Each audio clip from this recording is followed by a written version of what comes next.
Hello Ramachandar, నాపై ఫిర్యాదులు ఆపండి. బీజేపీ స్టేట్ చీఫ్ టార్గెట్ గా అరవింద్ వ్యాఖ్యలు. జూబ్లీస్ ప్రచారం చేయలేదని అనొద్దంటూ వ్యాఖ్య. తన సోషల్ మీడియా స్ట్రాంగ్ అని గొప్పలు. ధర్మపురి కామెంట్స్ పార్టీలో ప్రకంపనలంటూ చూస్తా ఉన్నాం. సో నేను కూడా చెప్పిన అరవింద్ కూడా ప్రచారంలో లేడు. సో ఒకసారి చూద్దాం ఏమవుతుందో. కామెడీ ఉంటుంది బీజేపీలో అయితే. రోజు రోజుకి బీజేపీ ఒక ఏమైతుంది కదా. జూబ్లీస్ ఉప ఎన్నిక వేళ బీజేపీ రాష్ట్ర అధ్యక్షుపై Nizamabad MP Dharmapuri Arvind hot comment చేశారు. ఆయన వ్యాఖ్యలు పార్టీలో ప్రకంపనలు సృష్టిస్తున్నాయి. ఇప్పటి వరకు అరవింద్ జూబ్లీస్ బైపోల్ ప్రచారంలో పాల్గొనలేదు. దీనిపై సొంత పార్టీ శ్రేణుల నుంచే విమర్శలు ఆయన ఎదుర్కోవాల్సి వచ్చింది.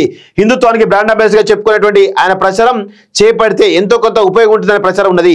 ఇదే అంశంపై నిజామాబాద్ వేదికగా అరవింద్ స్పందించారు. పార్టీ రాష్ట్ర అధ్యక్షుడు రామచంద్రరావు టార్గెట్ గా మాట్లాడారు. తాను జూబ్లీస్ ప్రచారం చేయడం లేదని అనుకోవద్దని నిజామాబాద్ వేదికగా మాట్లాడేది జూబ్లీస్ ప్రచారంలో భాగమేనని అరవింద్ సమర్థించుకున్నారు. అంతటితో ఆగకుండా హలో రామచంద్రరావు, నాపై హైకమాండ్ కు ఊరికే ఫిర్యాదులు ఇవ్వద్దు అని కామెంట్ చేయడం చర్చగా మారింది అంటూ చూస్తా ఉన్నాం. రాకపోయినా వచ్చినట్లే. ఇప్పటివరకు జూబ్లీస్ ఉప ఎన్నిక ప్రచారంలో అరవింద్ ఎక్కడా కనిపించలేదు. తాను ప్రతిపాదించిన అభ్యర్థికి టికెట్ ఇవ్వకపోవడం వల్ల ఆయన దూరంగా ఉన్నారా, లేక మరేదైనా కారణం ఉందా అనేది ఇప్పటికీ ప్రశ్నార్థకమే. 2 రోజుల్లో ప్రచారానికి తెరపడుతున్నటువంటి తరుణంలో ఆయన తాజాగా చేసిన వ్యాఖ్యలు హాట్ టాపిక్ గా మారాయి. జూబ్లీస్ ఉప ఎన్నికల ప్రచారంలో నేరుగా పాల్గొన్న వారందరికంటే తానే ఎక్కువ ప్రచారం చేశారని చెప్పారు.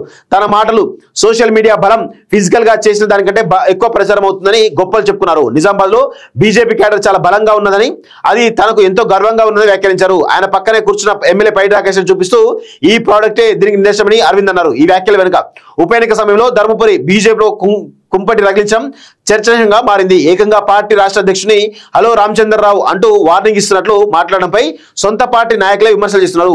ఇన్ని రోజులైనది అరవింద్ ఈ తరహా కామెంట్స్ ఎందుకు చేయాల్సి వచ్చిందనే కోణంలోనూ నాయకులు కార్యకర్తలు చర్చిస్తున్నారు. ఆది నుంచి ఎన్నికల ప్రచారానికి అరవింద్ దూరంగానే ఉంటున్నారు. బొంతు రామన్కు టికెట్ కేటాయిస్తే బాగుంటుందనే ప్రతిపాదన ఆయన పార్టీకి చెప్పారు. కానీ దానిపై ఎలాంటి ముందడుగు పడకపోవడంతో సైలెంట్ అయ్యారని చెప్పుకున్నారు. అలాంటి సమయంలో ఇన్ఛార్జి జాబితాలో కూడా పేరు లేకపోవడం అరవింద్ ఆగ్రహానికి కారణం అయి ఉండొచ్చని చర్చ జరుగుతుంది. ఇప్పటికే జూబ్లీస్ తన బాధ్యత కాదని, తన అడ్డా కూడా కాదని, ఈ ఎన్నికలో గెలుపు బాధ్యత కిషన్ రెడ్డి అంటూ అరవింద్ స్టేట్మెంట్ ఇచ్చారు. తాజాగా రామచంద్రరావుకు వార్నింగ్ ఇస్తున్నట్టుగా కామెంట్ చేయడంపై రకరకాల చర్చలు జరుగుతున్నాయంటూ చూస్తాను. సో కాంగ్రెస్ పార్టీలో బండి సంజయ్ వర్సెస్ ఈటల రాజేందర్, అరవింద్ వర్సెస్ రామచందర్.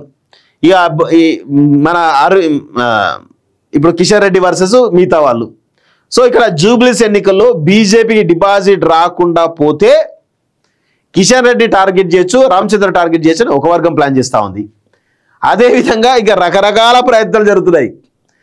బీజేపీలో ఉన్నటువంటి నాయకులు, ఎమ్మెల్యేలు కావచ్చు, ఎంపీలు కావచ్చు, అసలు ప్రచారానికి రావట్లేదని నేను చెప్తున్నా తిరుగుతూ ఉన్నారు బీజేపీ కార్యకర్తలు. సో మరి చెప్పండి, మరి మీరనే చెప్పండి, ఎక్కడున్నారు?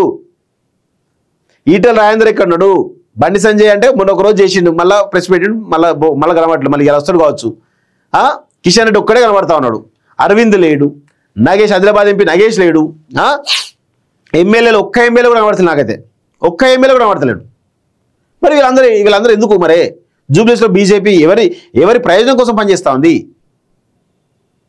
అందులో కొంతమంది ఏమో బీఆర్ఎస్ గెలవ చూస్తారు, కొంతమంది ఏమో కాంగ్రెస్ గెలవ చూస్తారు. ఇది ఒక విచిత్రమైన పరిస్థితి బీజేపీలో. వాళ్ళు అట్లా పార్టీల వారిగా డివైడ్ అయిపోయారు. నా పార్టీ మద్దతు, నా బీఆర్ఎస్ పార్టీ మద్దతు ఇట్లా నా వర్గం మొత్తం బీఆర్ఎస్ పార్టీకి మద్దతు, నా వర్గం మొత్తం కాంగ్రెస్ పార్టీకి మద్దతు.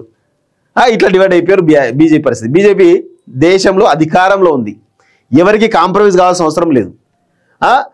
ఒకవేళ ఇక్కడ బీజేపీ అనేది కాంగ్రెస్ పార్టీ కొట్టడం ఈజీ. దేశవ్యాప్తంగా మీరు ప్రతి స్టేట్ తీసుకోండి, కాంగ్రెస్ ఎక్కడైతే బలంగా ఉందో అక్కడ బీజేపీ అధికారం ఉంది. ఎక్కడైతే ప్రాంతీయ పార్టీ బలంగా ఉన్నాయో అక్కడ బీజేపీ పోరాడుతోంది. మీరు ఒకసారి గమనించండి. తమిళనాడు కావచ్చు, కేరళ కావచ్చు, ఇటు పశ్చిమ బెంగాల్ కావచ్చు, బీహార్ కావచ్చు, ఎక్కడైతే జార్ఖండ్ కావచ్చు, ఎక్కడైతే ప్రాంతీయ పార్టీ బలంగా ఉన్నాయో అక్కడ బీజేపీ పోరాడుతోంది. ఎక్కడైతే కాంగ్రెస్ పార్టీ బలంగా ఉందో అక్కడ కాంగ్రెస్ పార్టీని ఇట్లా తీసి పక్కన పెడతా ఉంది. మరి ఇక్కడ పరిస్థితి ఏంది? మళ్ళీ బీఆర్ఎస్ పార్టీని బలోపేతం చేసి దిశగా ఒక వర్గం ప్లాన్ చేస్తూ ఉంది బీఆర్ఎస్ పార్టీ గెలిపడానికి. వెళ్ళి అట్లా చేస్తే మన పార్టీ నష్టపోతుందని చెప్పేసి ఒక వర్గం ఏమో కాంగ్రెస్ పార్టీ గెలిచినప్పుడు అని చెప్పి ఒక వర్గం ప్లాన్ చేస్తూ ఉంది. అంటే అట్లా ఉంది పరిస్థితి. ఒకసారి చాలా విషయాలు తెలిస్తే లోతుగా పోతే నేను చెప్తే నన్ను యాంటీ బీజేపీ ముద్ర ఇస్తా ఉన్నారు. నేను మంచి చెప్తున్నాను. పార్టీ ప్రయోజనం గురించి అసలు మీకంటే ఎక్కువ బీజేపీ పార్టీ ఎట్లుంటే బాగుంటుందో నేను చెప్తా ఉన్నాను. ఒక స్ట్రాటజీగా చెప్తా ఉన్నాను.